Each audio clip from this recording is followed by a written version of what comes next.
Broadcasting from their world headquarters in Texas, it's the Arcade Repair Tips Live Show. The show that discusses arcade repair, restoration, news, and more. Now, here are your hosts, Tim and Jonathan. Hello everyone and welcome to episode 110 of the Arcade Repair Tips Live Show for April 2026. My name is Jonathan Lee Young. I'm the producer, director, and editor here at the Arcade Repair Tips video series. And joining me, as always, sitting right next to my left here, is Mr. Arcade Repair Tips himself, Tim Pearson. Tim, how are you? I see. I like the title. Wires loose, RAM goes bad, attract mode mad. It's not, well, it's actually longer than that, but that's all I could fit there. Okay. So you will find out what all that means as we go on with the show. I think it was attract mode sound has me mad. Okay. Which has to do with one of the questions. You guys will get it as we go on. But Tim, oh, hang on. Am I still on mute? Did I hit the button? Can you hear us now? Hello? Okay. Okay. I guess I didn't hit it. I thought I hit it.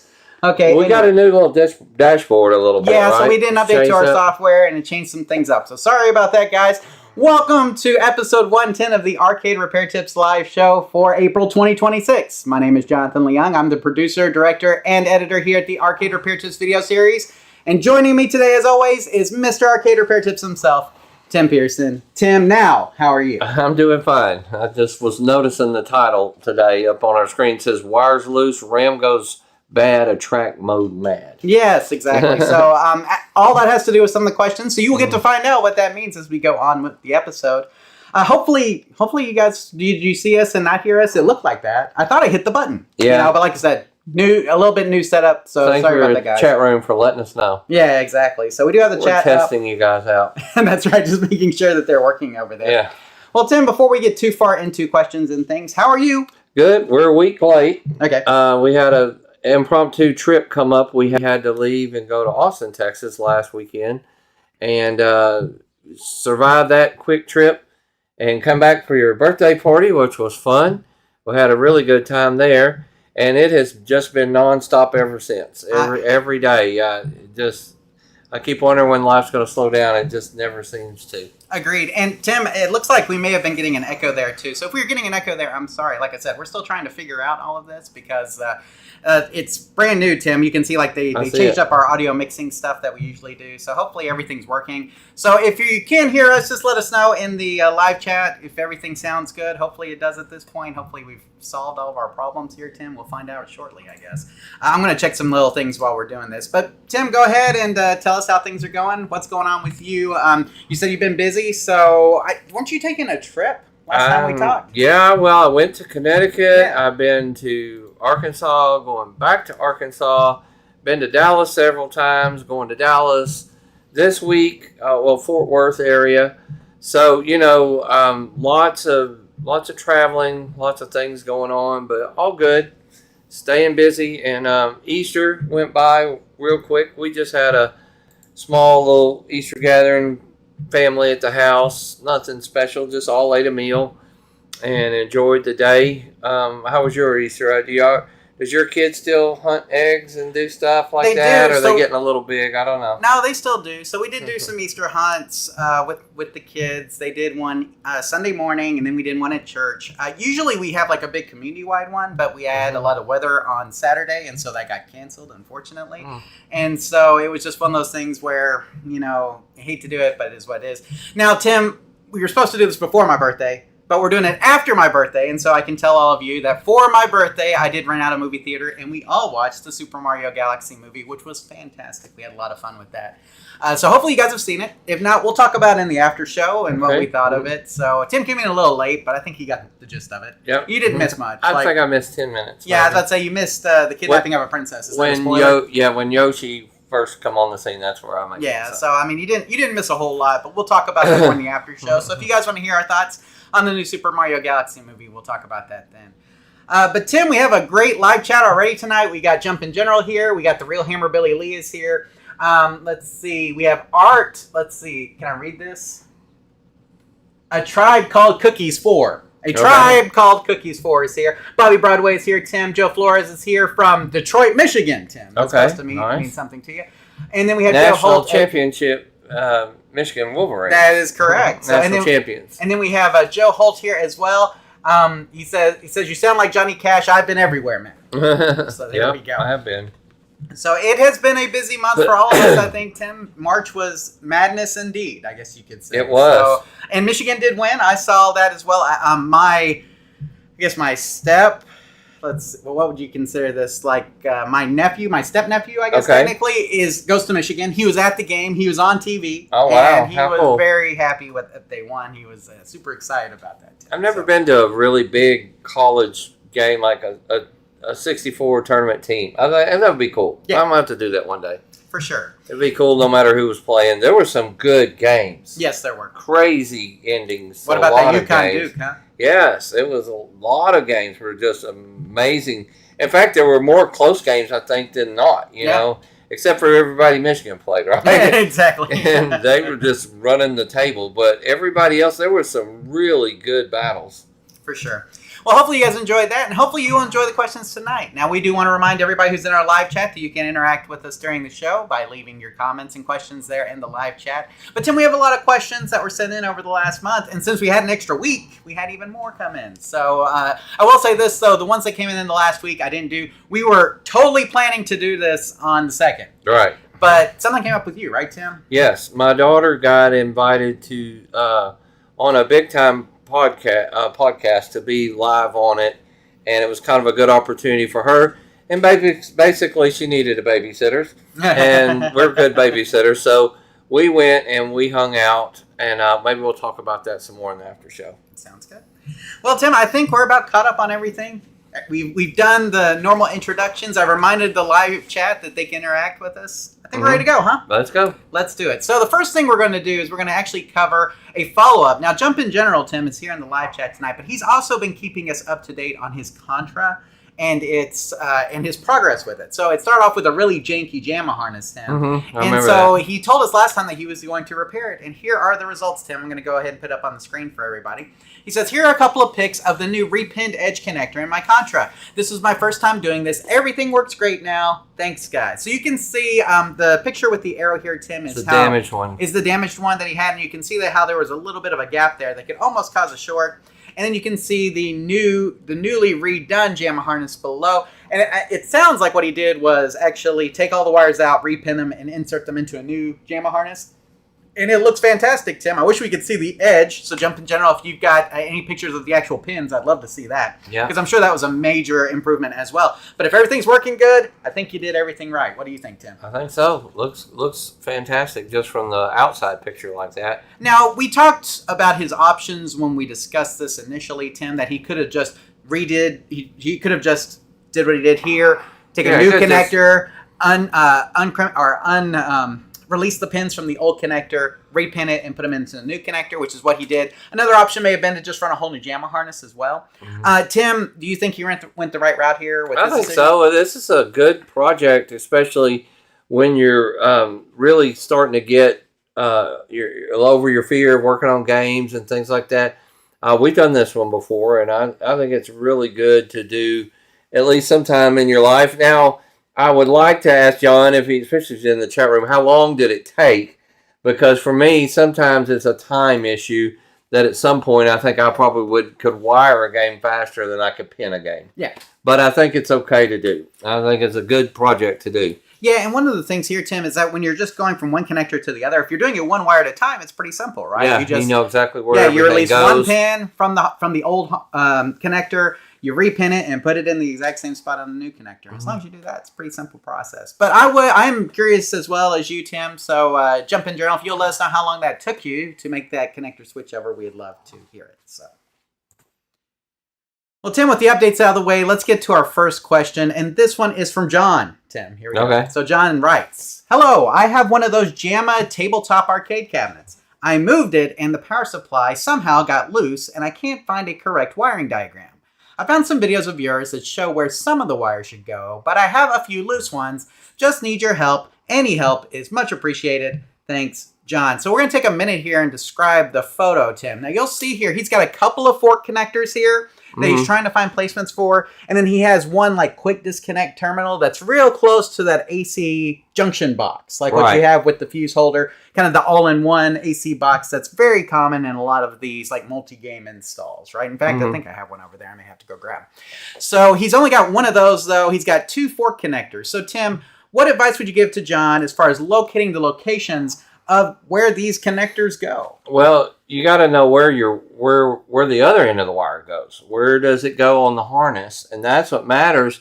And that's why we like the harnesses that had the reading and tell you where they go. Yes. Sometimes that makes it easier, but you're going to have to trace the wires back to the board and to find out where they go, and that helps us to help you determine where to hook them up. You got to know, just because you can't just say, oh, it's a red wire, that's got to be a 5 volt, or it's a yellow wire, that's going to be a 12 volt, or a green wire equals ground, or a black wire. You don't know what the person before you did. They may have just pulled an extra piece of wire they had somewhere. So you're going to need to trace back where they're headed. Like, where does that wire end up? Is it a button? Is it going to a power source or to the monitor or something? And that, knowing where it goes, helps us determine where it should be in the bottom of your game. And I know you got a diagram that will probably help him with that. Yeah, the only diagram I have here, Tim, is really for that AC, the AC built-in that's what adapter. It looks like he was still kind of confused on. Right, so let me go ahead and show that real quick here, Tim. We'll discuss it further. So on the AC quick disconnect terminal wire, he only has one of those. Tim. Right. Please refer to this wiring diagram on the left, Tim, and you can see here that if his is like this one, then it looks like the terminal wire should be connected to the prong with the blue line in the upper left-hand corner. So you'll see that. That's the only one that's disconnected on his that you can see. And I kind of did a zoom in here so you could kind of see it a little bit better. But if that's the case, now you will need to probably measure the voltage there to make sure that it's, actually AC voltage. But just guessing, Tim. And something I would recommend doing as well, Tim, is maybe crimping that quick disconnect down a little bit so that it makes a better, like what would you call it, snugger connection to that to that prong. We used to squeeze them with needle nose pliers pretty good. And that way, you want it to be hard to push it on there so it won't come off. Or even, that's why I said needle nose, even after you push it on there, sometimes you can reach the needle or the very end of those up in there and give it a squeeze too while it's on the terminal. But I recommend doing it before you push it on the terminal. So what you really want to do, though, is make sure that, like Tim mentioned, you know where that quick disconnect wire goes to. So trace it back and make sure it's going to like an AC something or other, maybe a line filter monitor, I don't know, Tim. And then if it is, then you should be able to connect it to the upper left-hand corner on that blue, where that blue line is on that ground, on that AC prong, and hopefully it'll fire up for you. You may want to check the voltage, like disconnect it from the other end, check the voltage before you turn it on, just to be on the safe side. But Tim, just by this diagram, if he is using the same one, which is pretty common, then he should be in good shape by connecting it to that particular prong. Okay. So on the power supply fork terminals, like Tim mentioned, you will need to trace these back to their source. If you can find where they are connected on the JAMMA harness, it should match where they are connected on the power supply. Right. Regardless of color. Correct. So the problem is that color can be deceiving. Like Tim mentioned, operators and things sometimes will just pull like, oh, I've got a spare yellow wire in here, Tim. I need a little bit longer wire. So I think I'll just splice into it, put a butt connector on it or whatever, and I'll connect the other end to where I need it to go. And so wire colors are not always the best indicator for where it should go. Tim, both those wires looked yellow to me, but one of them had like a green stripe. Okay. And so that could be ground, could be something else, don't know. The only way you'll know for sure is if you actually trace it all the way back. Where does it go? And see where it goes. It should go to somewhere in the JAMMA harness, hopefully. So, I mean, once you determine where it is on the JAMMA harness, you should easily be able to figure out where it goes on the power supply. And just like with the quick disconnect terminal, make sure that when you do find where that fork terminal goes, that you tighten that sucker down. Right. And make sure that it will not come out again. So, Tim, anything else here for John before we move on? No, I don't think so. Chat's going crazy over there. Yeah, we got a question. It looks like a lot of people are chiming in. Okay, we'll get to that here in a second. But before we do, John, hopefully that answers your question. And good luck with reconnecting all of your power supply wires in this tabletop arcade game. Tim, the problem with tabletops is that you're going to move them more than even regular arcade cabinets. So you better make sure that everything is tightened down so that when you do move it, it doesn't come loose. Yeah, exactly. So there you go. Okay, Tim, let's go over to the live chat real quick. So this all started with Nate's question, Tim. Nate says, I have a Golden Tee 2006, new power supply, new flash drive, but the issue is when you turn it off after 5 minutes, it will automatically turn it on after 5 minutes, it'll automatically turn off. When you turn it back on, it lasts all day, no issue. But it happens every first startup, and it's the oddest issue. The entire cabinet turns off, marquee lights and everything, Tim. So everything turns off after 5 minutes. Nate says he thinks it may be a cap in the graphics card or a fan issue on the PC. So I would normally say what Bobby's saying here is correct, except for the fact that the whole freaking thing is shutting down. Everything. Right, which means that that's almost like a power supply shutdown or something to that effect. That's what it normally is. Right, and Bobby says it could be a hard drive. But again, if it was hard drive or a graphics card, we get a PC shutdown, but the monitor and the marquee typically would stay on.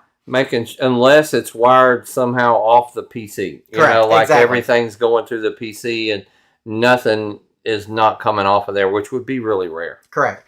Nate says it has no fans in it. I was going to install one, point it at the Definitely video card need as that. someone suggested, but it lasts 12 hours every day and it's perfectly fine. Just the first 5 minutes is fine then. So here's what I would do. After the 5 minutes when it shuts down, I would check my power supply immediately. If the power supply is not putting out anything after that 5 minutes, there could be some sort of shutdown in the power supply that's happening. I don't know if it's a, who knows, it could be a timer or something like that, or it could be some sort of weird switching mechanism that's in there.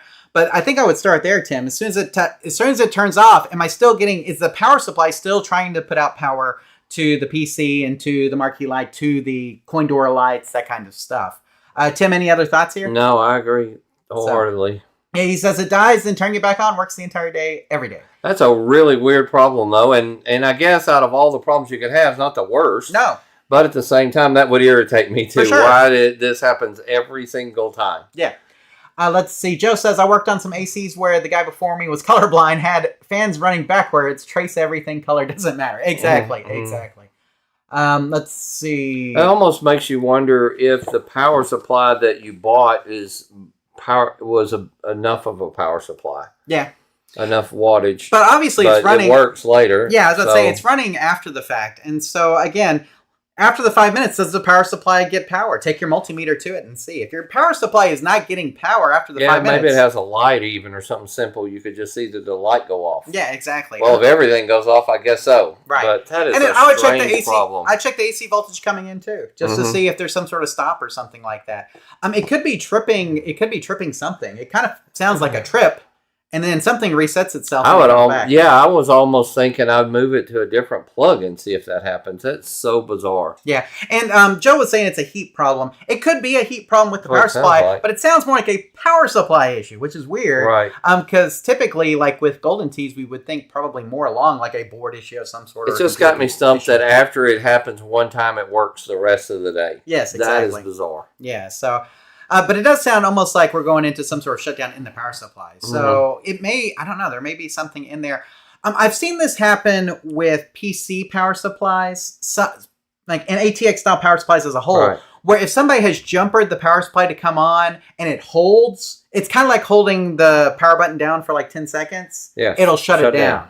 And so sometimes you need like a momentary style, what do you call the thing? Relay. You need a relay on it instead of just actually jumpering it hard. A hard jumper. You need a relay that's just going to connect it for a second and then go back to open. So that's weird. You may need something like that. But he says brand new power supply from Twisted Quarter. I should have checked to see if it also powers the marquee light. Yeah, I would check the voltage everywhere when it shuts down and say, okay, where is there voltage going anywhere that I need to see?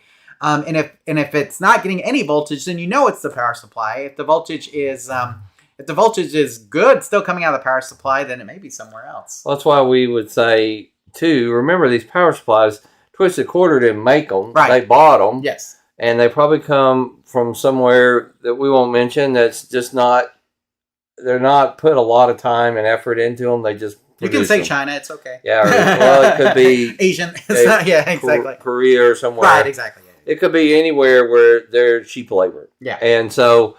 that's why we used to laugh about the Peter Chow, how they were tested and tested. These are probably tested one time and they're sent out. Yep. So I don't know that just because I would really be interested to see if you put a different power supply in there, if you have the same problem. Keep us up to date though, that what I don't know if you win a prize for stumping the host or something, but that one makes my head scratch a little. I really don't know other than the power supply. Well, and a lot of twisted quarter parts come from Suzo Hap. Tim, Suzo Hap has not had the best reputation lately. Have you noticed that? Not very much. So I mean, me and Tim, Tim has used Hap controls for decades. I mean, it has been the go-to part supplier for basically all of Chuck E. Cheese and a lot of other FECs, right? But unfortunately, once Suzo bought them, it does seem like quality has gone downhill. And if you've read a lot of the recent posts and things, you will see that. And so Twisted Quarter is just a reseller a lot of times for Suzo Hap parts. Yeah, they're buying it by the pallets. Right, exactly. So you may want to go with, instead of Suzo Hap, you may want to go with Betson or some other branded power supply to see if it's different as well. Because it just does seem like, unfortunately, Tim, Suzo Hap is going downhill. And it's sad to see because we have used and recommended Suzo Hap for decades, literally decades, right? Literally. So it's been, it's just sad to see it, but it does seem like ever since Suzo bought them, there's been a slow kind of downhill, quality issue. So if you're having problems with that, you may want to, like Tim mentioned, contact Twisted Quarter. You may ask them, or you may try to get a power supply from another distributor or another company. Even Betson sells power supplies like that, Tim. I know. So you could go Betson as well. So.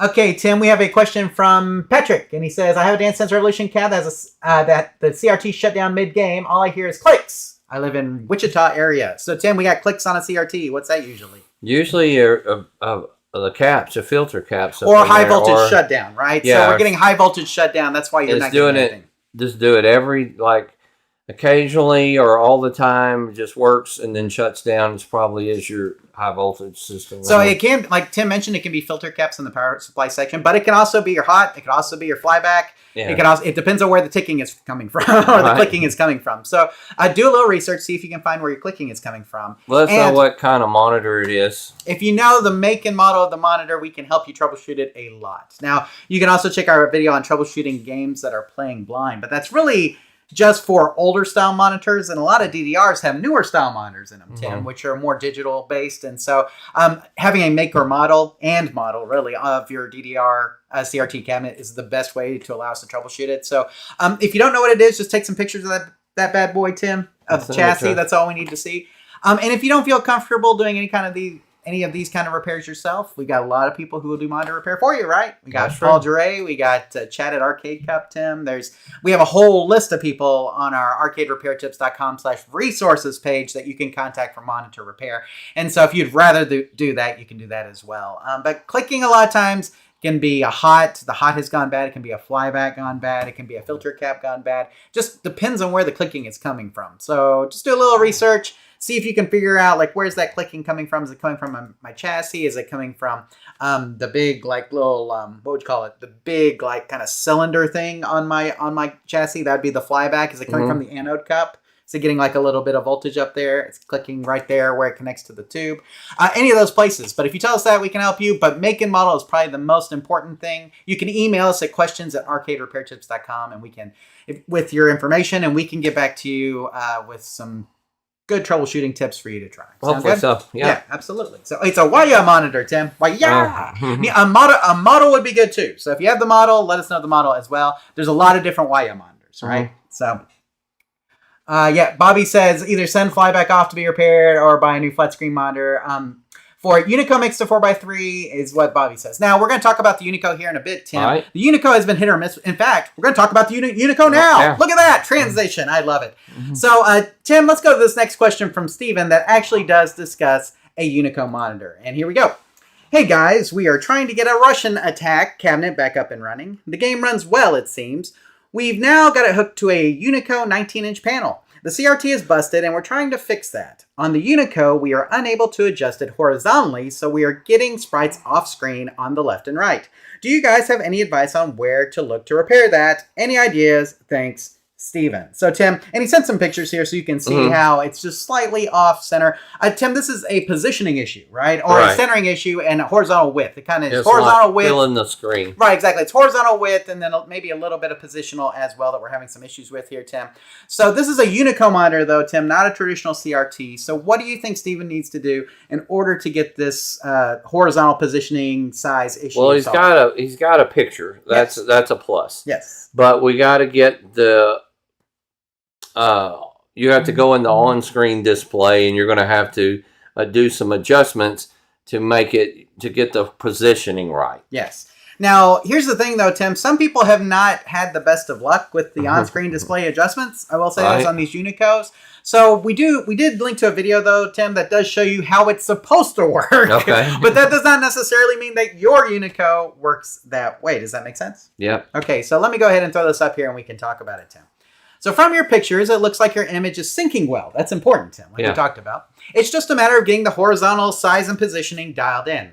Your 19-inch Unico monitor should have an on-screen display, what we call OSD, Tim, menu that allows you to adjust the picture positioning and geometry. There are some videos on YouTube that show where these adjustments are located in the OSD, such as this one from Cool Toy, Tim, and we actually did link to it, and I put that link down below in the show notes. So, Steven, if you're watching this, you just click down below in the show notes. You can watch that video. Okay, now if the OSD does not work like you think it should, or if you're having trouble finding the adjustments, we would suggest just contacting Unico directly with the provided information. Tim, over to the left side of the screen, you will see their website, their email address, their phone number. It's a little hard to read here, but if you search for Unico, you'll probably find it. And that's the good news. You can still contact them. Absolutely. Unico's still in business. They're going to know a lot more than we do about it. Absolutely. So, Rexer Show says, I have a Unico. There are position settings available on the controller board, but I will confirm that it is hit or miss on certain boards whether you can adjust properly. This is what we've been hearing. Rexer Show just basically confirmed it. We have been hearing that the Unicos are hit or miss on the positional settings and the size settings. So if that is your monitor, you may need to contact Unico and tell them the issues you're having. Maybe they can hook you up with an additional adjustment board, or maybe a new adjustment board, or maybe something else that can help you with the positioning. But yes, there has been some issues. He said that Rexer Shaw also says they updated the controller board on newer models. And so it may be that your older model controller board is not working properly, and maybe you need an updated one. So, yeah, that's a good idea. Exactly. So, and Brad says Unico monitors are not perfect. Had several games, won't adjust out well on them. Yes. So, Tim, it is cool to have a nice 4x3 LCD available. Yeah. But it doesn't mean that it doesn't have its problems, unfortunately. So if you are having problems and you just can't get the position or the size correct, contact Unico directly and let them know. And so that way, maybe they can send you an updated adjustment board or something else that may help you with your issue. Tim, anything else here before we move on? No, I don't think so. Okay. Nate has a little comment here, too. He says, I have mixed feelings about those monitors. I bought 6 of them, and 2 of them up and died after 2 to 3 months. The other 4 were great, but it sucks purchasing a $500 Canadian monitor just to up and die. Exactly. Tim. Right. So Unico needs to get their quality 4 out of 6 is not great. No, that's not good at all. That's 2 out of 3. You just don't have much. Of choices. I guess that's the problem. You could always go traditional Wells Gardner, but the problem, though, Tim, is that it's not 4x3. Right. And so you'll have to do like what we did on this guy over here, where you kind of go widescreen on something that was initially 4x3.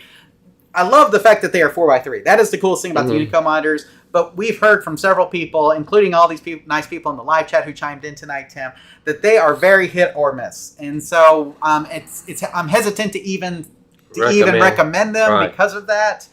Just understand that if you're going to buy one, they are hit or miss. Is that a good way to say it? And so, it is what it is. But to be honest with you, it may be the best that we have. Now, for 19-inch monitors, Tim, you can get more 4x3 sizing. That's not Unico. And so if you got a 19-inch like this one, Twisted Quarter has some, Tim, that are 19-inch that are very nice that you can get that are, Vision Pro or some other brands. You may want to go with those. But if you're looking for like a 25, Tim, you don't have a lot of choices. Unico is about the only 4x3 that I know that's going to do it. So, but there you go. So it is what it is. If you can't get it adjusted, Steven, contact Unico, see if they can help you out. But other than that, that's about all you can do, right, Tim? I think so. Sounds good. So, Steven, I wish we could give you better advice on your question. But as we've confirmed with the live chat tonight, it's hit or miss. So, just if you do have issues, see if you can contact Unico and see if they'll help you out. hopefully they will, Tim. I don't know how well they stand behind their products either. Let us know. Yeah, let us know if you have issues with them. We would love to hear your experience because I think it's very valuable, Tim. Mm-hmm. So for sure to hear everybody's input on these and what they think. So let's see. Bobby says I think Anaconda is a alternate 4x3 monitor company from Australia or something. Okay. I don't know. Maybe. I wish we had, and there probably are some more out there, but I don't know. Again, quality is always going to be the concern, I think. So, okay, there we go. Okay, Tim, we're caught up on the live chat, and we are caught up on everything else. So let us continue on to our next question from Jason. And Jason writes, "Hello, I have a full-size Pac-Man Smash air hockey table." I want to stop right there. Tim, have you heard of Pac-Man Smash? I have not played it. Maybe I saw a picture of one or something, like a quick glimpse, but I've never played it. Okay, sounds good. So, Jason has a full-size Pac-Man Smash air hockey table. He says he's gone through the service menu and manual, and it appears this version only has one global audio control. I am not seeing any options to disable attract mode sound only. In attract mode, it plays the Pac-Man music loop about every 30 to 40 seconds, and it carries across the arcade. The volume knob is turned as low as it will go. Ideally, I'd like to either mute the attract audio and keep the gameplay sound, reduce attract volume while keeping gameplay louder, or change the attract sound interval. Curious what other operators have done on this game. So, Tim, here's this problem is that the attract mode sound is too loud. Right. Okay, it is way too loud. Okay, so basically, if he keeps it on, that sound will just blow everybody out of the water. But he did not see any kind of setting to adjust that or to turn off the attract mode music. Now, Tim, I did find the manual for it. Okay. And it does have a setting for attract background music to turn on or off. Now, he's saying his version does not have this. If it doesn't, you may need to get like an updated ROM chip to add it.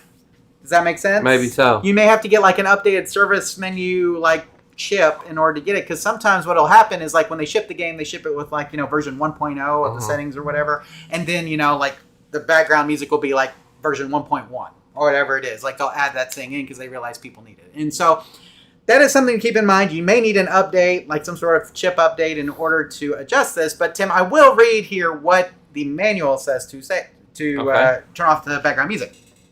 According to page 61 of the manual for this game on Betson's website, and Tim, I've got a link here, the attract BGM background music setting can be turned on or off through the settings menu.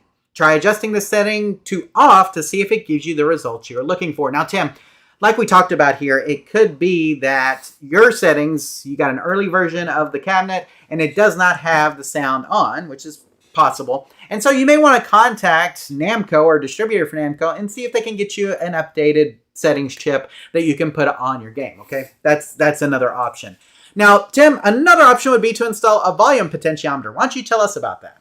Well, if you put a volume potentiometer, that would help you control the overall volume, but it's not going to solve if you want the track mode. You want to be able to hear the game, but I think you could install one between the board and the speakers and keep it at a reasonable level if your other option doesn't work. I know what they're talking about. We used to have this problem at Chuck E. Cheese where the games of track mode would be so overbearing loud because the manufacturer wanted you to play it, wanted you to hear it, and wanted you to over everybody else, and so we've had to do this a couple of times. Right, exactly. So you could install a volume potentiometer for yourself between the speaker and the game board, and then you physically control the volume in between. So if you wanted to turn it up sometimes, turn it down sometimes, you could just stick that thing like inside the coin door, or if you wanted an outside adjustment, you could stick it like up underneath it or something like that.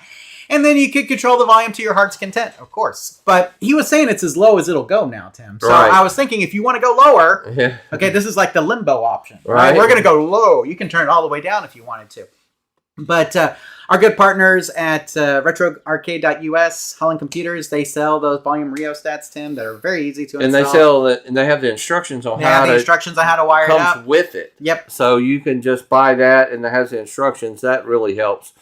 Because even though I've done it a million times, I think it just helps follow the instructions. Oh, yeah, I don't do it every day. And so it really helps having those instructions if you get the one from Holland Computers. Absolutely. And we also shot a video on how to do it, too. We did. But I will reiterate here, if yours does not have that Attract BGM setting in the settings, you may just need some sort of like chip update for your board in order to add that. That's the best option because I know what he's saying. He's got it way down low. Well, it may not even be really loud enough when you're playing the game. Right. But he has to turn it down so the attract mode doesn't blow everybody away. So the best choice would be to get that attract mode to shut off. And I think there's an option. Maybe he just overlooked it. Or like you said, he has an older version. Maybe they could help him upgrade it. And being that it's a Betson game, he could call them too for help. Yeah, Betson is one of the distributors. Yeah, they are one of the distributors. So if you call Betson, they will help you with it because they want to sell you stuff. And if there is an update chip, I can guarantee you they're going to sell it to you. So they will want to get your money for it. It won't be expensive though, Tim. Shouldn't be $25-$30 plus shipping. I would think. Yeah, it's not very expensive. But that upgrade, you may need an upgrade chip. We've seen that on a lot of different games. I mean, they remember like different versions of Mortal Kombat. You got like Mortal Kombat 2 version 1.0, 1.1, or whatever. And so it's the same kind of thing. There may be an update that's available that you just need to get for your cabinet. But in the manual, it does say that it does have an Attract BGM setting. So if yours doesn't have it, may call up Betson and see what they say about it, or just install the volume rheostat like we talked about. Tim, anything else? I don't think so. Sounds good. So, Jason, hopefully answers your question, and good luck getting the sound to turn down on that Pac-Man Smash air hockey tape. Okay, coming over to the live chat here real quick. Bobby says it's Arcuda. Arcuda is the company that does the other 4x3 monitors. Tim. Okay. So you can look. It says look it up. They make bigger sizes too. So if you guys are interested in those, you may check that out. Nate says, I'm hoping someday there will be a curved monitor. Unicos look awful in candy cabinets, but are okay in machines with Neo Geo or Mortal Kombat. That is true. Yeah, I've noticed that as well. Bobby says, I collect TV tubes and throw them away with converter boards, which create a mess inside, but I suck at CapKit work, so it's my method. Well, everybody's a little different. We're not big fans of those converter boards, Tim, but people like them. It is what it is. So, let's see. Joe says, best attract mode ever. I'm thinking Simpsons, Sinistar, maybe Gyrus. Tim, do you have a candidate for best attract mode ever? He said Sinistar. That was always one of my favorites. I would have to go with that one too. I'm trying to think of something that has like a really good attract mode. And I tell you, in arcade, Flaming Finger was really cool. Yeah. Because it would just all of a sudden blare out and play this little dun dun dun dun dun dun, dun, and it was kind of a good sound, and then the kids would run over and try to play it. I miss that. I like that game. Stan still has one. Yeah, he does. The Simpsons is great because it plays the entire intro. Teenage Mutant Ninja Turtles is also great because it plays like the intro to the cartoon. So if you remember that when you were a kid, golly, Tim, I'm trying to think of all the arcade games and like which one has the best attract mode. I don't know. There's just so many. I think the three that he named are really good. Gyrus is really good because it has the cool music, and that electronic sound that makes, kind of. How about the Chuck E. Cheese memory match? I'm Chuck E. Cheese. No, that was annoying. That's a good question. What do the live chat think? That's a good question to ask the live chat. Yeah. What are some of you guys' favorite attract modes in video games? Absolutely. Live chat, let's hear them. We'll get back to them here in a second. We'll probably do one more question and then we'll kind of we'll gauge everybody's interest. I will tell you real quick. Nate says Simpsons has the worst attract mode because Bart and Lisa are constantly yelling. And Millstar Electronics says Sinistar and Gyrus rule, but instead attract mode's gone mad for some problem. So there you go. But yeah, like Millstar makes me think Laserdisc games had pretty cool attract modes too. Yeah, like Dragon's Lair, Fantasy Adventure, where you blah blah blah blah, right? Yeah. Like all that kind of stuff. So anyway, if you're in the live chat and you're joining us tonight, or even if you're watching this after the fact, chime in with your favorite attract modes from games. That's what we want to know tonight. So we'll get to the live chat and see what they're up to here in a bit. But Tim, let's go ahead and go to question 1 of 2 from Solon, Tim. Okay. So here is the first question from Solon. And he writes, I have a San Francisco Rush the Rock with a power supply reading of 4.6 volts. Now, Tim, for those people who may be watching us for the first time, 4.6 would be pretty low on a 5-volt game, correct? Yes, really low. So he's suspecting that that's what's causing the game to power on and off. The other symptom is that it fails the steering wheel test. There is no adjustment on the power supply. It is factory sealed and has a label saying no serviceable components inside.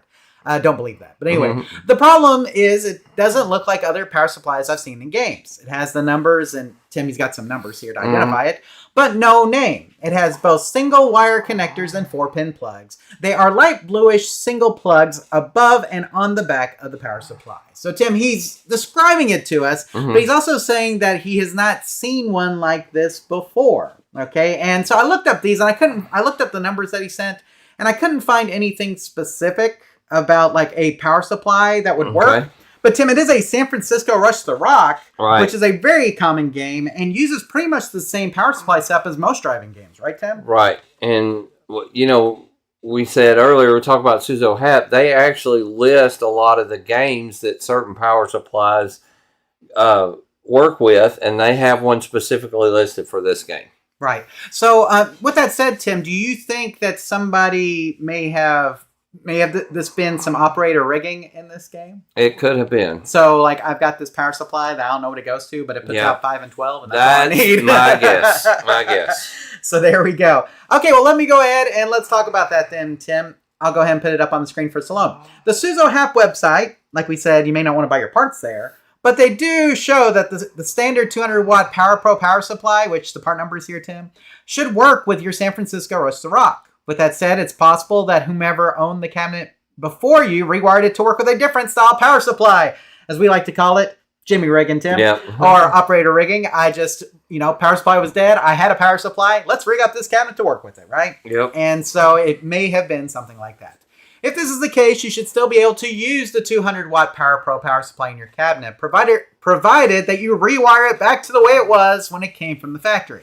The low voltage definitely could be the reason why the power on and off issues are occurring, and also the reason for the steering wheel failure. More than likely. Yeah, you cannot, 4.6 is way too low, Tim. Yeah. And a lot of times you may get bored working slightly, but you're definitely not going to get some of those peripherals working like steering wheels, right? I mean, that requires usually a solid 5 volts in order to work properly. And so I think the best advice we can give you here, Solon, is buy the 200-watt standard Power Pro power supply from Hap, or from Twisted Quarter, or whatever part supplier for Hap parts you use, and then rewire the cabinet to use that, because that is the power supply that is recommended from the actual distributor, manufacturer, all that kind of stuff. And if you don't like the Suzo Hap part number, I'm sure you could cross-reference that with the Betson part number, and they have something almost equally equivalent. For sure. But Tim, anything else here for Solon before we move on to his second question? No, let's go to question number 2. Well, before we go on, I do want to just kind of point this out, Tim. If you couldn't find this power supply, is that what you would do? You would just rewire it back to basically factory? Yes. So you could get those connectors probably from like DigiKey or Mauser or whatever, but you may have to actually get the connectors again in order to do it, right? Probably so. Or you could cut off the connectors to the Suzo Hap and wire everything back, but that's a big pain in case you have to ever replace the power supply. I would just replace the connector. Yeah, so you may have to go through the process of replacing all the connectors back to factory settings, which should be not too bad because the manual for the game should show you which connectors you need. Like if you look in there, you'll probably see the connectors and everything. Plus, we know it works with the 200-watt power supply, so it will be a little bit of an ordeal, but that will ensure that you basically got a standard factory-style part that hopefully, if it fails, you'll be able to find a replacement for, right, Tim? True. Okay, there we go.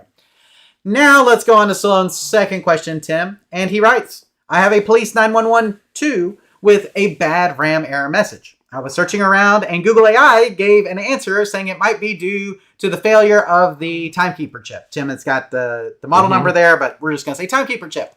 Is this something you could do? Could I mail you the board? If not, do you know a company that could? Well, we can talk about that. Here's the thing. I'm not sure it's the timekeeper chip. I think you may just have a bad RAM chip. The timekeeper chip's a little bit different than a RAM chip. With that said, we have a lot of people that we recommend for board level repair, Tim, on our resources page at arcaderepairtips.com/resources. And you can ship your board off to them and they will figure out what's wrong with it and ship it back. But Tim, let's talk about if you were going to do this repair yourself, what you would do. So Solon has a bad RAM issue. What would you do? I would start at power and see if the power is correct. Yes. Now, Police 911 2 is a very complicated game with cool sensors that actually detect like when you move like this or when you move like this, right? Up and down, left and right. And you hold a gun and you can dodge and weave and all that kind of stuff. It's a cool game. But Tim, games like that typically take a little extra power. I think so. And so you may want to make sure that your power supply is turned up just a bit past that like 5.0 or 5.0 range, like maybe 5.05. 5.1 even, maybe a little bit better. So that's where we would probably start, of course, is at the power. But Tim, if the board is telling you that it's got a bad RAM error, check the RAM. Right, probably that's a RAM. Right, exactly. So yes, it is possible that this could be an issue with the timekeeper chip on the board. And Tim, the reason that the AI probably told you that is because that is a very common problem with Police 911 boards, period. Doesn't matter if it's one or two. With that said, let's start off by making sure your power supply is getting good voltage to the board. More modern games like Police 911 2 usually have higher power demands, so it may be good to turn up your 5 volts DC to about 5.05 or 5.1 to see if the issue persists. You may get more details about the error if you go into the self-test diagnostic mode on the game. This may help you distinguish what's causing the bad RAM error, because Tim, it does not really distinguish. That error doesn't tell you what it is. It could be the system RAM, it could be the video RAM, it could be the timekeeper chip, or it could be something else. So if you go into the self-test / diagnostic mode, maybe you'll be able to get a better feel for what it is. But if it says bad RAM, I'm probably leaning towards either system RAM or video RAM. Right. Just saying, okay? And probably more towards system RAM, because typically, like if it's a video RAM issue, it would say bad video RAM, depending on the game. Tim, we've seen the difference between bad RAM and bad video RAM. And so, it's possible that it would have given you a video RAM issue if that was the case. But Tim, I'm probably leaning towards a system RAM issue of some sort. And a lot of times you can usually remove that and put new chips in depending on the board. You may not be able to. If it's PC based, it may require you actually popping like your RAM out of the PC and putting new RAM chips in. If it's video RAM, you may have to replace a graphics card, for instance. I forget about Police 911, how PC-based it is. I know it is very PC-based, but I'm not exactly sure if it's got the capability to access that stuff without desoldering things, if that makes sense. So, Tim, anything else for Solon here before we move on? No, I don't think so. Sounds good. So, Solon, hopefully that answers your question. Let's start with that power supply, and let's go into the self-test / diagnostic mode on the game and see if we can distinguish exactly what the bad RAM error message means, whether that's, like we said, video RAM, system RAM, or maybe timekeeper chip or something else. So, let's see. Yeah. Gemini, I believe so. It's a sequel to Police 911. Yes, it is a sequel to Police 911. So it's Police 911 2. That's correct. So, and Nate says, absolutely make sure the fan in the back works and is pointing in the right on the force feedback board. It will cook itself without it. Yes. Modern games, guys, without fans, boy, it's like a oven in there. And it will absolutely cook your game if you don't have good ventilation. So always make sure that you got your fans working. Very important. Tim, let's go ahead and go to the attract mode stuff real quick. We've got, let's see, I think the only other thing that we got was Afterburner had force feedback in attract mode. That is correct. That's true. So like when you were in attract mode, it would just shake up randomly. That is correct. So, which is pretty cool. I was thinking about like my childhood arcade, Tim, trying to think of what attract modes I remember. Like Dragon's Lair was cool. Pole position would just randomly play and like it was doing a thing. Most games would just randomly play. There weren't a whole lot of like different ones. I was about to say Spy Hunter would be kind of the same thing. Randomly play. Street Fighter, just randomly play. I don't know. Something about Street Fighter always got me hyped though. Now, one thing about Mortal Kombat is like sometimes when it would play, it would show you something. It would show you like a fatality or something you didn't know existed. Exactly. Which was always cool. So you would sit there sometimes and watch the attract mode because the computer would do something you didn't even know you could do. Right. And that was always the cool part of watching like Mortal Kombat, for instance. So I do think that fighting games have some cool ones just because of that. But I mean, there's nothing special about them, I would say. But there's some good ones. I mean, so if anybody has any other track modes that they want to chime in for like best of track modes, let us know. And we'd love to hear your ideas for them. So. Okay, Tim, are we ready? Are we ready to get to our news and discussion? Let's go. Okay, cool. Let's see here. Okay, let's go ahead and go to our first news item of this month for April, Tim. And this was just a list by comicbook.com of the most difficult arcade games ever made. Okay, so 10. So they gave us 10 of the most difficult arcade games ever made. Now, here's some of the ones that were on the list, Tim. So the toughest arcade games were designed to drain your quarters. Classics like Gravitar, Zaxxon, and Dragon's Lair became infamous for brutal difficulty, punishing mechanics, and near impossible challenges that kept players coming back for more. Even decades later, these games are still considered some of the hardest ever made, built to test reflexes, memory, and patience to the limit. Now, Tim, they did not list Sinistar, which I probably would have put on the list as well. What are some of the other ones that you would consider to be the toughest arcade games that you played? I would say, to me, Defender, I'm just not very good at it. Yes. Defender, to me, has always been difficult. Yes. I'm not very good at it. And I like it. I don't have a problem with it. And I've watched people that are really good at it. I never wanted to devote that much time to be that good at it. I understand. So that is... That'd be one of my choices. And Defender has a unique control scheme too, Tim, which makes it hard to experience. Which makes it hard to experience on like a MAME cabinet, for instance. You really need... the only thing that really does it right as far as emulation is concerned is like the multi-Williams, where the layout is basically mostly Defender, right? Right. So the multi-Williams is about the only other way that you can play it, I feel like, in a multi-game setup, because a traditional like joystick button setup for Defender doesn't work. This doesn't work. Stargate, same way. So you really need that control layout in order to experience the game and play the game properly. Let's see. For some reason, I was better at Stargate. I don't know. Yeah. So Track and field wasn't easy to me. No. I mean, there was guys that were really good at it. Ghost and Goblins, I think, Tim, has a pretty big rep of being like extremely hard. I was trying to think of something else, but Donkey Kong is brutal to me. Right. I mean, it's got brutal difficulty. If you're just trying to play, then it's tough. Nate says Laserdisc games are hard. Yeah, Laserdisc games are hard. In general, yeah, because you have to hit precise timings at precise. Mach 3 was hard. Yeah, exactly. You have to hit it just right at the right times, and that makes Laserdisc a lot harder. But you guys can check out the entire list on the comicbook.com website. I never thought Asteroids was easy. No, Asteroids isn't easy. Asteroids, though, is fun. Yeah, I like Asteroids. So I just feel like it's a fun game to play, even though it is difficult. It's brutally difficult, I feel like. And, not having a joystick is part of what makes Asteroids hard. I think so. But it's also fun to play, so... Okay, Tim, our next news story is about Mad Dog McCree. Okay. Tim, if you are familiar with some of these, speaking of Laserdisc games. So, FMV Western Mad Dog McCree is now playable in ScummVM alongside 6 other titles. And this is from our friends at Time Extension here, Tim. Classic FMV shooter Mad Dog McCree is now playable on modern PCs thanks to new support in ScummVM.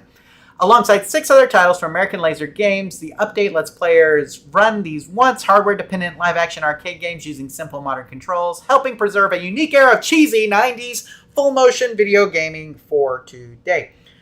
So, Tim, there you go. I think, what was the one that we had, Tim? We had one of these in the arcade. It was a quick draw one. What is the name of that thing? Oh, man. It's been a long The Last something or other? I can't remember. We had one of these. We had in our arcade. We had a quick draw game that was made by American Laser Games, and it was fun. So the idea was like you kept it in the holster, and then when it was time to, it would tell you like when it was time to draw, and you'd have to draw out of the holster and shoot. And Tim, as far as Laserdisc games go, it was one of the better ones, I would say, because all you had to do was just basically pull the gun from the holster and shoot. Was it like 6 quick draws, something or other? I can't remember. There's been too many. I'm looking it up. So I said Cubert's tough, Tim. Yes, I agree. Cubert is tough. So, let's see. Okay, I think we're caught up on that live chat. Are you looking it up? I forget what it is, Tim. It's something like that. But those games are fun to play. Fast Draw Showdown? That doesn't sound I don't think right, it was Fast Draw Showdown. It was something else. It was something like Fast Draw Showdown, but it was not that. So we'll figure it out. We'll let you know. But we had one of those at one time, and it was fun. So. Okay, Tim, going on to our next story here from Arcade Heroes. Alan 1 introduces MirrorFX cabinets with latest Atari Recharge titles. So, Tim, are you familiar with the Pepper's Ghost illusion? No. This is where you put like a piece of glass at an angle, and then you have like a monitor shoot up, and basically you can see what's on the monitor in the mirror, but then you can also have a background behind it. So it ends up being like a kind of like a dual layer It's kind of 3D. almost like a 3D style, exactly, almost like a 3D style look. So Allen One unveiled new MirrorFX arcade cabinets that use the classic Pepper's Ghost illusion to create a hologram-like 3D effect without glasses, giving Atari Recharge games a fresh arcade twist. The tech overlays visuals from multiple screens to add depth, while updated gameplay effects and features modernize these classic titles for today's arcade scene. Yeah, so Tim, this is it really creates like a 3D effect, because what it does is when you have this piece of glass here and you have like an up-firing monitor, it gives you like the characters look like they're cut out, but you still have a background layer that you can display on as well. So whereas the characters are on this reflective surface mirror, a really piece of glass, the background's behind them, and so it looks like a cutout. If you guys have been to Disney World, man, they use this effect all over the place. Haunted Mansion, it's used in the Mickey and Minnie's Runaway Railway with Goofy. He has a background and a foreground kind of thing that makes it look 3D. So this kind of effect, Tim, is very heavily used in like theme parks and things, because it does give it kind of a 3D without glasses kind of cutout effect. Okay. And so it says like Space Invaders. Yes, like Space Invaders. Yeah, it's another great example of that. Of the Pepper's Ghost effect. And so the fact that they're adding this to these cabinets, Tim, I think are going to give them a unique look that we haven't seen in games for a while. I would say since Space Invaders or things like that. So I'm glad that they're doing it. I'm sure these are going to be a little bit more expensive than like your standard setups, Tim. But at the same time, I think it's a really cool option, and it'll give like, if an arcade invests in it, I think it'll give it a unique look over some of the other games that are available to play. So let's see. There you go. But I'm looking at the live chat, Tim, just making sure we didn't miss anything. So there we go. Okay, I think we're good. Now, Tim, this one, there's been a lot of debate about this. Okay, and so I'm just going to put it up here real quick and let's talk about it. Which of these two arcades is the world's largest, and does it matter? This is from Ars Technica, Tim. 2 U.S. arcades both claim to be the world's largest, but the answer depends on how you measure it, whether it's total machines, floor space, or game variety. While Galloping Ghost Arcade and Fun Spot both have strong cases, the debate ultimately misses the point. Both offer massive collections that help preserve arcade history, and for players, what really matters is the experience of having access to such an incredible library. So, Tim, the article does bring it together pretty well. But with that said, Tim, do you have a preference? Like, now, I haven't been to both of them, so it's hard to say. I don't care really. What difference does it make? Yeah. Now, I will say that Galloping Ghost used to promote our website on their website. And so, Doc Mack, if he's out there, I want to thank him for that and just say, we're always going to give you the vote because of it. It was Fast Draw Showdown. Fast Draw Showdown, there it is. Okay, there you go. Fast Draw Showdown was the one that we had. The Laserdisc game. Yeah, so people were saying Galloping Ghost in the live chat as well, Tim. So we're going to say Galloping Ghost. Galloping Ghost. I would think so. It has the most games for sure. Now, Fun Spot, Tim, is heavily featured in all sorts of things. In fact, in the King of Kong, right? Like, the Fun Spot's in there. And it is one of those places that has a lot of different events and high score challenges and stuff like that.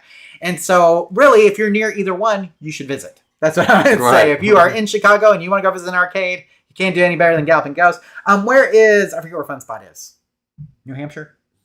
I wanted to say New Jersey or something, but I forget. Something like that. So, but anyway, guys, if you're near any large arcade, you should go visit and check it out for sure. Great stuff. So, now, Tim, this story kind of came in late, and I say late, but we're actually a week late from where we were supposed to be. But it was one that came in pretty quick. Okay. And it was one of those things where it's just crazy. So New Hampshire. Yeah. Oh, New Hampshire. You see, I was right. New Hampshire. I said it. Okay. I think so. Fun Spot's in New Hampshire. There we go. So, okay. So let's go ahead and get to this last news story, Tim. Raid on home arcade confiscates pinball machines worth more than the drugs they found in the home arcade. I believe it. Right. A New Zealand man, Kim Michael Dozier, had his home arcade, nicknamed the Kim Zone, raided after authorities uncovered a drug operation. The police found drugs, cash, and a pinball collection worth over $150,000, Tim. The pinball machines range from recent turntables like Jaws and Godzilla to vintage Williams machines. The machines have been confiscated as part of the case and will be resold to new owners under the Criminal Proceeds Recovery Act. So there we go. So Tim, apparently, Mr. Kim here was using his arcade as a little bit of a dealer zone, if you will. So. And so, and apparently, the pinball machines are worth more than the drugs they found inside. I can believe that. Yes, exactly, because you guys all know where. Take a lot of drugs to be more than pinball these days. Absolutely. So this is a weird story though, but Tim, it takes a lot of money to have a pinball machine, so Sure you got to be doing something right, or you got to be making some money if you're going to have pinball machines for sure, especially that many. And he was definitely doing something. Selling Tim. a lot of drugs. Yes, exactly. So, but it's kind of sad though, Tim, because it looks like all these are going to be resold at the same time. They weren't his to begin with, I would imagine. Right. So, if you're in New Zealand and you're looking for some pinball machines, Tim, hopefully they'll go cheap at auction. Deals. That's what I would say. But Tim. Seahorse says all night says, I wonder if he had an ARC pinball machine. Or an ARC arcade machine there, Tim. Who knows? So, pinball amusements, let's see. I'm looking at all this stuff here. Yeah, okay, there you go. But, I mean, it's crazy, Tim. What do you think? What do you think about this? I don't know if we've ever found drugs. I've heard of people finding drugs in an arcade game, but that's kind of crazy. But I can see it. Yeah, exactly. Yeah. So, but I'm glad they caught him. I mean, only drug dealers can afford them these days. Yes, exactly. So, it's one of those things where we gotta, can't be doing that obviously. So they got confiscated, and he's gonna be in jail probably for a little bit. Tim, I don't know what all the laws are in New Zealand for I don't either. that. Like, I don't know what your minimum sentence is and all that kind of stuff. Well, they confiscated his game, so it's pretty tough. Yeah, exactly. So we'll figure out. I guess if we get more news on this, we'll let you know. And we'll go from there, Tim. And so just keep us posted. We'll keep you posted if we hear any more news and see what he ends up getting sentenced. That's probably the bigger thing. So anyway, guys. So hopefully that's, like I said, hopefully that we'll see. Like I said, we'll see what ends up happening with that. And we'll give you an update on his sentence once we have it. So, okay, Tim, I'm going to go over to the live chat real quick for like the last time here. Let's see. Wango Tango says, worked on Wizard of War before. I got a bad RAM message and title screen keeps looping. Is it as simple as replacing the bad RAM chip? So, in games like Wizard of War, we've always heard, this is something that King Graham used to say all the time with the RAM chips. Take all the RAM chips out, put them in a bowl, mix them around, and put them back in. Yeah. And see if they're any different. Reseat them. Right, and reseat them, because a lot of times it just is a seating issue, especially with games like that. But if you want to, you can just replace all the RAM chips too. I mean, a lot of times, I think they're socketed on there, Tim. So just order you a bunch of them and see if it helps the issue. But, King Graham used to tell us that all the time about Williams games. It works with older games like Wizard of War 2 on the Midway Valley side.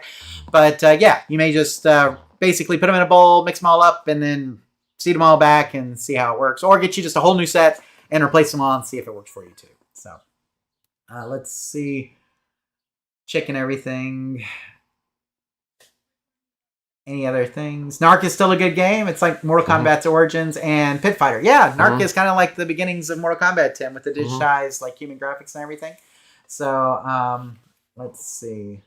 People are talking about things they found in games. I found more, tokens and toys in games, Tim, of course. Sure. Lots of cat pee, I guess, is one. Yeah. Mice. We found mice and roaches and all sorts of stuff.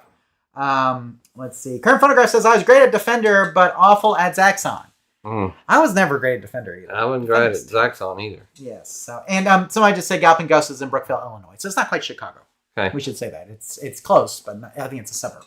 So, anyway. Okay, Tim, I think that about does it for the show. I'm going to go ahead and wrap this up here. Oh, hang on. Real quick, we got a question coming in from PWC here, Tim. Any advice on an Arcade Legends 1? I've been told it may be a USB Lynx board going bad, but controls and player 2 and monitor is funky on some games. So it's a Chicago Gaming. So the nice thing about it is Chicago Gaming is still in business. So if you wanted to contact them for support, you could. But if you've got monitor going funky and like weird control stuff, check your power supply first. Always. But is it on some games and not on all games? He's saying it's some games the monitor's funky. So that may just be needing to dial in your monitor a little bit. Maybe your hold or your sync adjustments just a hair, just to see if it does any better with that. So... and he says going bad controls on player 2. He says are funky on some games. It could be your little USB control board going bad. It's possible. But what I would definitely do is just check all your player 2 controls just to be on the safe side and make sure that you're getting a connection all the way through to that USB Lynx board and to. I bet it is that board on. Yeah, it could be. So we've seen that before. So definitely check that. But again, Chicago Gaming is still in business. So if you need the USB Lynx board, you may be able to contact them and they can give you a supplier or a distributor to buy it from. So they can help you with that for sure. But anyway, okay. Anything else there, Tim? No, let's go. Sounds good. Well, let me wrap it up, guys, real quick. So we just want to remind everybody we want your arcade-related videos. If you want some free advertising for your YouTube channel, we're looking for people to submit short videos, 10 minutes or less, about arcade-related topics. Send a link of your video to questions@arcaderepairtips.com, and our staff will review it. If we like it, we'll use it during one of our live show episodes. Make sure to put in a plug to your channel so people know where to find you. And we look forward to seeing your submissions. And Tim, we're always looking for these kind of submissions. We haven't gotten any in a while, but we know that some of you may be just on the cusp of getting monetized with YouTube. And if that is you, and you'd like us to send some of our audience your way, just send us an arcade-related video of yours from your channel, and we'll show it here and link to your channel over there. And hopefully that will drive a little bit of traffic, maybe just enough to get you over that monetization hump. So again, if you're interested in that kind of promotion, send your video to questions@arcaderepairtips.com. We'll take a look at it. So. And then, Tim, we have our contact information. We have our general email at questions@arcaderepairtips.com, questions.arcaderepairtips.com. If you put live show in the subject, we will save it for the live show. Otherwise, we'll just get around to it when we get around to it. We may still put it on the show. It just depends on how many questions we have. So again, best way to contact us, questions@arcaderepairtips.com, questions@arcaderepairtips.com. Definitely the place to go to get in touch with us. We also have our YouTube page at youtube.arcaderepairtips.com. Now, Tim, all of these fine people in the live chat know where that is. And all the people who are leaving comments below know where that is. But maybe you're listening to this on the audio podcast feed and you want to watch the video for this episode, you will need to go to youtube.arcaderepairtips.com and look up episode 110 in order to find the video for this one. And we will remind you that comments from the last live show will be covered on the next episode. So if you guys want to leave a comment here, we'll try to cover it on episode 111. But again, youtube.arcaderepairtips.com, youtube.arcaderepairtips.com for our YouTube page. And then we have our audio podcast feed, Tim, that has our live shows, interviews, question and answer podcasts, whatever else we decide to put up there. And you can subscribe to that audio podcast feed wherever fine podcasts are aggregated. But you can also do it on Spreaker at Spreaker.arcaderepairtips.com, on Spotify at Spotify.arcaderepairtips.com, and on iTunes at iTunes.arcaderepairtips.com. And the one thing that all of those pages have in common is that you can leave us a review. So if you are so inclined, leave us a review on one of those platforms. Tell everybody how much you love the Arcade Repair Tips audio feed. And that way we can get even more people to listen. And that's always the goal, Tim, is to increase the audience whenever we can. And so if you can help us do that, we would really appreciate it. And if you are listening to this on the audio podcast feed, we would like to remind you that the after show that takes place about 5 minutes after the regular live show does not show up on the audio podcast feed. You do have to only watch that on YouTube. So if you're listening to the audio version of this and you want to hear the after show, which we're going to be talking about Mario Galaxy in, right, Tim? Mm-hmm. Then you will need to go to the YouTube page at youtube.arcaderepairtips.com and then jump to the after show section, which, Tim, I usually chapterize all this. So you can just hit the chapter for after show and you don't have to listen to the rest of the show because if you're on the audio podcast feed, you probably already heard it. So, but again, we do appreciate you guys who are leaving us reviews there and listening there. But you may want to also check out the YouTube page if you want the after show as well. And then we have our social media pages, Tim. We have our Facebook page at facebook.arcaderepairtips.com, facebook.arcaderepairtips.com. And we have our Twitter/X feed at twitter.arcaderepairtips.com. And Tim, we post something every single day that I remember to. So, right. So almost every single day you're going to get a news nugget of some sort on our social media pages. So if you're not following us on X or Facebook, you need to do that. And here's the thing, you don't have to do it on both. You can do it on one or the other. So whichever platform you like is the one that you should do it on. But it's the same content either place. I do feel like we probably show up in people's feeds more often on X than we do on Facebook, but it probably depends on how you have your settings set. So, but feel free to share either place, and you can always comment on our posts as well. We love to hear y'all's opinions on news stories and other things that we post. And thanks for all the kind words. People, Tim, were really worried when we were posting the show that it was something like serious. Oh, okay. And it wasn't. It was just one night, 1 week. Yeah, exactly. It wasn't anything serious, thankfully. So, but we do appreciate all y'all's concern. And I probably shouldn't have put personal reasons. I probably should have put scheduling conflicts. Yes. But, I don't always know how to word that, and it is what it is. So, but thank you guys who are worried that something happened to us.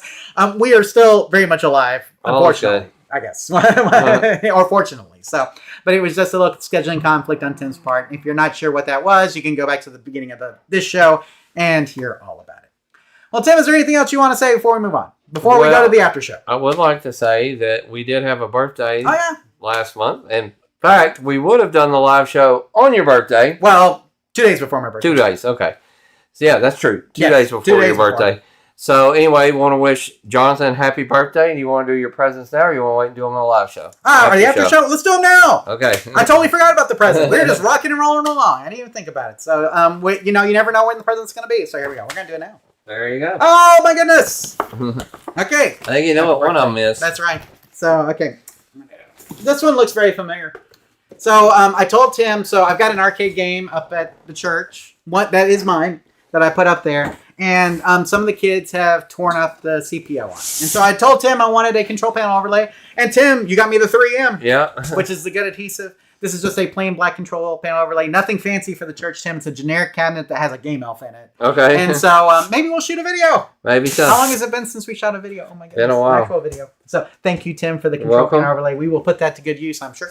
And then, looks like a shirt. Very nice. I do like Mario shirts, of course, guys, with Mario Galaxy out. We got that. So very nice. Thank you, sir. Made in the 80s. Absolutely made in the 80s. And there is something else in here. Let's see. Oh, this says Rally House. So I'm thinking Texas Ranger or something or other. Let me see. Well, I didn't get you one for... Oh, Dallas Stars. Even better. Yeah. Thank you, sir. Now, with the winner. Yeah, exactly. Go with the winner. I'm with you. So we're going to the first round. Well, we're not going. The Dallas Stars are in the first round of the playoffs, Tim. We're going to play the Minnesota Wild. I am super psyched about the Stars. This could be our year, Tim. This could be it. So, we have a Mamma Mia in there. There you go. Somebody says put holy water under the CPO. Maybe I need to do that. Guys, it doesn't matter if it's a church or your arcade game is. Kids are kids. Yeah. And they're tough on it no matter where it is. They are. They don't care if it's a church. And here's the thing. If it's a church, it's free. So, they tear stuff up. It's not a big deal, but they do. Thank you, Tim. You're welcome. So, the CPO is going to come in very handy. It's my arcade cabinet. I just put it up there for them to play, right? So, but I put a nice fancy CPO on there, Tim, that was that matched the marquee. But that was probably my mistake because it wasn't as durable as this guy, right? So the guys, this is just this. Was this the Twisted Quarter one? Twisted Quarter, So this is Twisted Quarter, just plain black CPO. Right.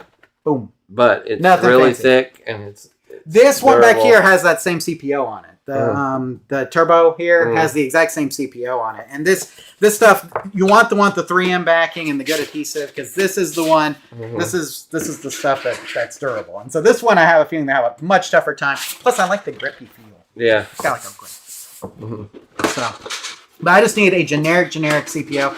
It is a people are wondering what the game was. It's a Game Elf 412 in 1.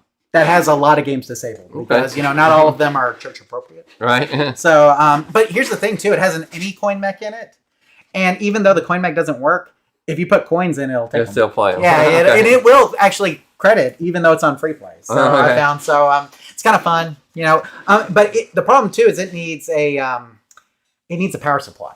And it has a timer board in it, a timer board setup, and maybe we'll show that if we did the video. That after 4 hours, the game shuts off. Right. But the problem is that the power supply actually went bad. And so I've got a new power supply for it I need to put in there as well. So we'll do a power supply, CPO, and we'll do all that. Where do we get CPO from? Twisted Quarter. Twisted Quarter is one of our preferred suppliers, Tim. We order a ton of stuff from Twisted Quarter. Love that place. I was trying to get an interview with the guy from Twisted Quarter for the longest time. And I got the Mario shirt just off of Amazon. There we go. You can find a lot of them on there. Love this. And then the other shirt I bought local. Rally House. Yeah, Rally House. Dallas Stars going all the way, Tim. The finish. Finally found a place with some Dallas Star stuff. Yes, in it. absolutely. They carry it all year round. They do have a lot of Ranger stuff too. Well, I mean, now it's baseball season, Tim. We're in first place right now, but we're playing the Dodgers tonight. Right. In fact, we're in a series with them. We have a pretty good start for a change. We are in first place right now, but the Dodgers are going to whoop us.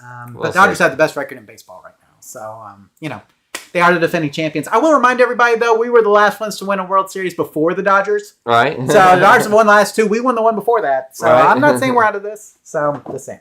So Twisted Quarters, where the CPO came from. Thank you, Tim, for that. Welcome. And then thank you for the shirts. Looking forward to it. And like I said, maybe we'll even shoot a video, man. That'd be crazy. We don't shoot videos anymore, do we? It hasn't been a while. That's right. So we do have the live chat coming up. Oh, real quick, Tim Bybro, he says, my sister gave me the Mario Galaxy hoodie. They run big, and XL fit me well. So there we go. And normally a 2XL guy. Nice. We got matching Mario Galaxy shirts. I know you didn't get to see me, Tim, but me and the fam had matching Mario Galaxy shirts. Yeah, I was about to say for like a second. Yeah. But like if you saw us all together, we had the matching Mario Galaxy shirts. Very nice. And my wife and kids got me the Waluigi hat. I saw it. Oh yeah, you saw it. For they say I like to play Waluigi in the games, and then I have a pretty good Waluigi laugh. Okay. See, so like my Waluigi's pretty decent. So I guess they equate me with Waluigi. I'll go get the hat. We'll do it for the after show if you guys want. But I think this is gonna be the off ramp for the regular live show. Want to thank you guys for joining us. Thank you, Tim, for the gifts. You're welcome. And for Happy being birthday. here. Absolutely, thank you. And we look forward to seeing you next month for the May episode. And we will have the after show here, so if you guys just want to sit right here for about 5 minutes, and we'll be right back with the after show. We already talked Easter and things, Tim. We got some April maybe talk coming up. We're going to talk about how I rented out a movie theater for all my friends to watch the Mario Galaxy movie. And we'll talk about the Mario Galaxy movie. Tim, I watched one of the movies you recommended, Song Sung Blue. Okay, good. So we can talk about that. I also watched Mercy with Chris Pratt. Okay. Have you heard of that? I have not. Okay, so I will talk about those. Tim, what are you talking about? I'll probably hijack onto some of your stuff. I haven't been watching a ton of anything. Love on the Spectrum season 3, I think, came out. We've been watching some of that. Yeah, I saw it was like in the top 10. Yeah. Like when I was like, so anyway. So if you're interested in all that stuff, just wait here for about 5 minutes and we'll get into the after show and we'll talk arcades and everything else in that. But if this is your off ramp, we do want to thank you for being with us tonight and we look forward to seeing you again in May. So take care, everybody. We hope you have a great night, a wonderful rest of your April. And remember here at Arcade Repair Tips, when you fix the game, You play the game. take care, everybody. We'll see you in May, or we'll see you here in about 5 minutes for the after show. Bye, guys.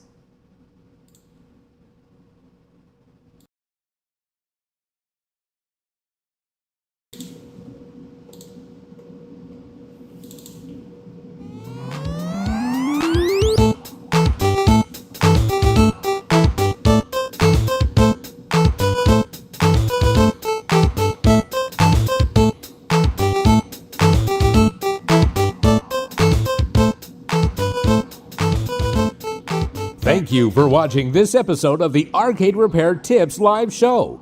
All of our past episodes are available on our website at arcaderepairtips.com or on our YouTube page. This show is intended for entertainment and educational purposes only.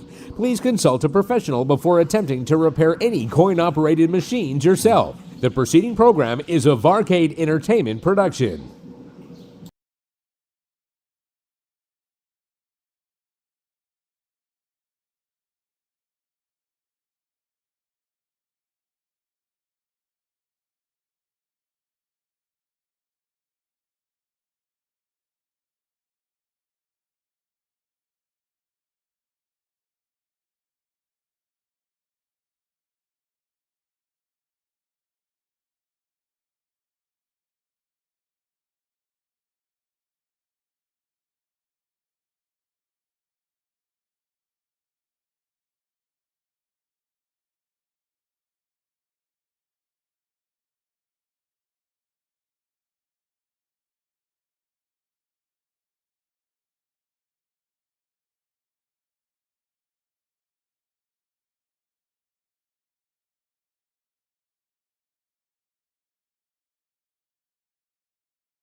Okay, we're back with the after show for episode 110. Yeah. Yeah. Yeah. Oh, Waluigi. There we go. So, well, Tim, after show, how did the regular show go for you? I think pretty good. There was a lot of activity in the chat room, so thank you guys for participating. Sometimes I feel like when we have when we're not on our regular night, we have more people. It seems like it. Yeah, I don't know what the deal is, so maybe there's something to that. Maybe somebody can be here tonight that normally couldn't be. Exactly. I was going to look. Oh, we got a lot of views. Very nice. Thank you, guys. So, yeah, I think the regular show was good. Had a lot of good news stories and things. Tim, we were going to have 5 weeks between April and May, but it's 4 weeks since we did 1 week later. So it's really not much of a difference as far as that's concerned. So, it should be good. Look forward to being back with you guys in May for our regular live show. But Tim, let's go ahead. We talked a little bit about how March was for both of us. Yeah. So everything okay with you as far as that goes? Yeah. No other issues or anything? I got, have you done your taxes yet? I did. I was pleasantly surprised. We always owe, and with the no tax on overtime and stuff, I made a huge dent in mine. Good. And we owed about 1/6 of what we normally owe. Okay, nice. And so, well, I don't have overtime. I'm just salaried, so I still owed money. I didn't really get any benefits from all the stuff, like everybody else did, because, I don't, like I said, there's no overtime. Made a $1,500 difference in mine. That's pretty good. Yeah, in my favor. So. Yeah, so now we always have to pay in, Tim. I feel like we do too. There's no, but this year wasn't as bad. Yeah, I mean, I know they have that calculator, but the problem is that you just sometimes we don't know exactly what we're gonna get. I have a bonus at the end of the year. I don't know always how much that is, and then my wife, it depends on how she teaches and what classes she does as to how all that stuff shakes out. So it can be very complicated. So we usually always owe. Dawn gets taxed a lot because she's double dipping in retirement. So. Yeah, exactly. Yeah, you get taxed on that for sure. So, I already did my taxes. But guess what? When I filed, it said that somebody was already claiming one of my dependents. Well, that was interesting. Yeah, I got rejected. Wow. And then I had to refile with a ID. Amended? Oh, wow. Like an ID. I had to do an ID verification for me. Somebody else would ought to be in trouble. Right, exactly. So they say the IRS will send me a note saying am I legally able to claim her as a dependent or him as a dependent? I don't know which kid it is.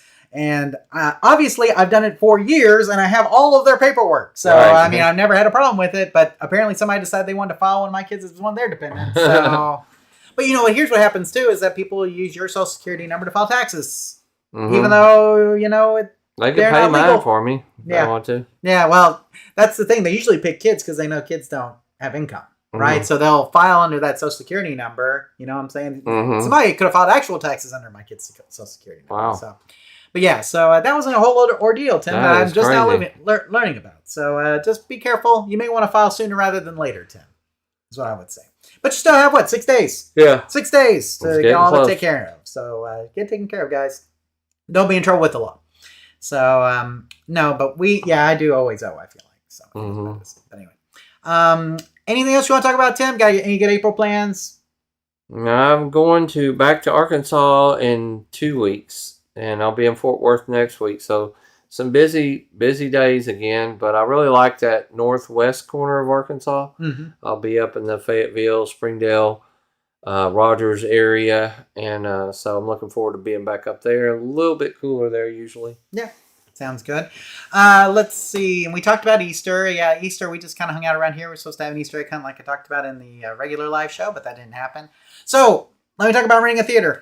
So, Tim, we've done this before, but they have changed the way they've done it. So in the past, I think we talked about this. The old manager, I had a pretty good relationship. His name was Joel.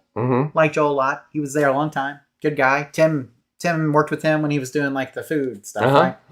And so this time I had to go a little different route because they have a new manager. Okay. And so I got to meet the new manager. His name's Travis. Okay. He was very nice and they've been over backwards to really accommodate. So I want to thank AMC Theaters. I love AMC. We do a lot of business with them and we go to all of our movies pretty much at the AMC. So so we did the rental. We had to buy every seat. In the past, with Joel there, he would kind of work me a deal where I didn't have to do that. But this time I had to buy every seat of a 93-seat theater, But you can imagine how expensive that is. So Right. I can think about it.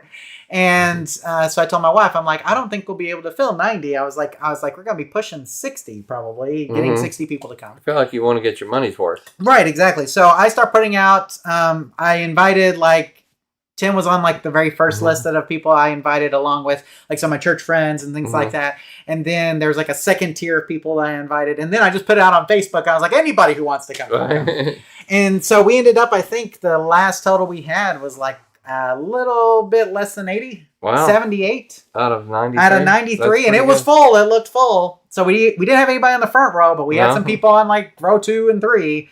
So, but hey, you can't complain too much because I paid for it. It was free for you. Right. So, I mean, it is what it is. But we were pretty packed full. And Tim, there's just something very humbling about having that many people that you call friend in a theater all together experiencing the same thing. Awesome. So I want to thank everybody who came. I've already tried to thank everybody, Tim included. And it was a really just cool experience. And it's one of my favorite things to do because, Tim, I've got a lot of stuff. Don't always need stuff. But, just want to relish opportunities that we have to hang out with my friends and just experience something cool. So we both saw the Mario Galaxy movie. Tim, what'd you think? I liked it. I thought it was really good. It was Absolutely. I liked the first one and just kind of carried on with that. Laughed. It was funny. Yeah.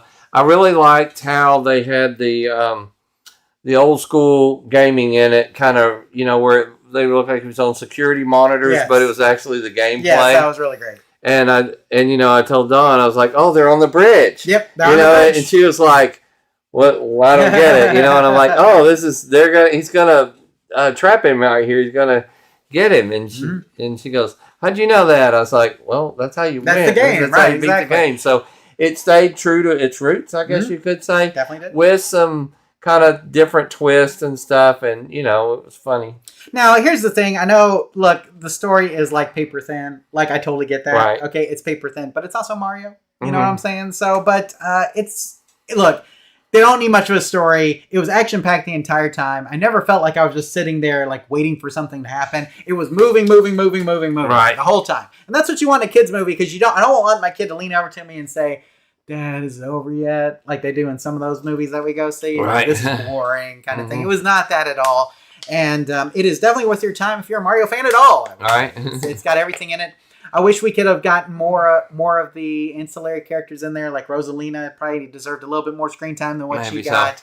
I was about to, who else? Like Toad, I kind of felt like got cheated a little bit with Yoshi's inclusion in there. It is what it is. Princess got a pretty good amount of time. Mario and Luigi got enough time, I felt like. Overall, I mean, it was just so fast. I need to see it again because there's a ton of references in it, like all over the place. And I don't want to. I mean, they kind of spoiled it in some of the trailers. Fox McCloud is in it from Star Fox. Yeah. And like his whole little backstory, quick thing was awesome. And the way they utilize him is great. I will say that. I thought it was just going to be like a throw-in. It was not. No, like he has an actual purpose in the movie, which I thought was really good. So definitely worth your time. Go see that. We'll talk more movies and TV shows here in a second, but I just want to talk about that one since we all saw it. And it was a good time. Had a great time. I had nobody came from too far. Most of the people that came were friends locally, but I did have one of my friends came from Longview, and it was kind of it's storming. And I think he may have driven through like almost a tornado to get here. And so I appreciated that. And it was just a good time overall. Good time. And, if you've never done a theater rental, like you should do it one time just to do it. It's fun. It is a little on the expensive side, but it's worth it just to hang out with everybody. And, during the previews, you weren't there, Tim, but during the previews, I was getting everybody's thumbs up or thumbs down. So we'd watch a preview and I'd ask everybody, what'd you think? And so like we got to vote because it's just my friends in there. So I mean, I don't care. So they showed the Mandalorian Grogu. They showed Masters of the Universe, He-Man. Oh, okay. And a lot of people were very interested in that one. They showed like one called Forbidden Worlds or Forbidden Planets. It was like a cartoon one, and nobody was really interested in that one. And the other one was Minions and Monsters, Tim, which is definitely up my kids' list for going to the theater to see. Okay. So far our list for this summer is Mandalorian Grogu, which comes out in May. Of course. Then Toy Story 5. Okay. Live action Moana. And Minions and Monsters. Those are the four. Those are the four that they want to see this summer. So I really want to go see Supergirl, but I don't think they'll be interested in it. I'll probably have to see that one without them. So Oh, speaking of movies, Tim, I got my Tron shirt on. I see that. MCP, Dillinger Systems. Yep. And then How cool. got the Tron Ares logo on the back. I got this on clearance at Hot Topic, and I like this shirt a lot. So Nice. anytime it says MCP, right? Dillinger is awesome. Dillinger Systems. So, but it's good stuff. So Millstar says, "Ooh, Princess Peach Showtime for the Nintendo Switch." So I have that. I haven't played it. My daughter, I think, played all the way through it, but I have not. So good stuff. Let's see. Bobby says he'd drive with this hat and keep it in his car. I did drive through McDonald's with it on, and I could tell they were smiling, and I totally forgot I had it on. I had this on the entire time during the movie and everything. You can't miss the guy with the big Waluigi hat. So. Right. Any investment talk you want to do, Tim? Waiting on this kind of conflict in the Middle East to die down, and just the thought of it doing that, the stock market went way up and then it's back down today. So I don't know. We'd be glad when it's all over with. Agreed. I'm kind of being cautious of what I'm invested in right now. Me too. I haven't really pulled any triggers, but Tim, when the stock market was low, I was kind of kicking myself. I was thinking I should probably go ahead and invest some money right now. I bought some NVIDIA when it was low. Yeah, I still have some NVIDIA from when it sunk one time, but I probably should have bought more. But anyway, guys. Arcade Services says, was Tron Ares any good? Yes. Me and Tim have both talked about that. We both liked it. And it's better than you think. I thought so. Yeah. It was. That's exactly the way to describe it. It was better than I thought it would be. I wasn't expecting it to be just life-changing or great. It was really good. Yeah, even with Jared Leto. I'm going to watch it again. Good. Yeah, I want to watch it again, too. I have not seen it since I went to the theater to see it. Well, whoever picks it up and it's on one of my channels, it's on Disney Plus right now. Okay. So if you want to watch it on Disney Plus, it's on there. Let's see. I'm with you on the stuff, Tim. We need to figure out all this Iran stuff before I'm going to do any serious investing. Because right now it's just like a roller coaster ride. You don't know if it's up or down or whatever. So it's real, a lot of uncertainty right now. Exactly. So we'll just wait all that out. And we'll see how it shakes out. Let's talk about some sports, Tim. We already talked about March Madness. Congratulations to Michigan. So, and like I said, my nephew-in-law, I guess you could say, is he goes there and he had a seat. He was close to the floor. Wow. He had great tickets. And man, could you imagine being there with your team and everything? That's amazing. So congratulations to them. World Baseball Classic. Congratulations to Venezuela, Tim, who beat the United States in the final. They did. It was a great game. And I really thought that we were going to pull out the win there. But didn't work out for us. So congratulations to Venezuela.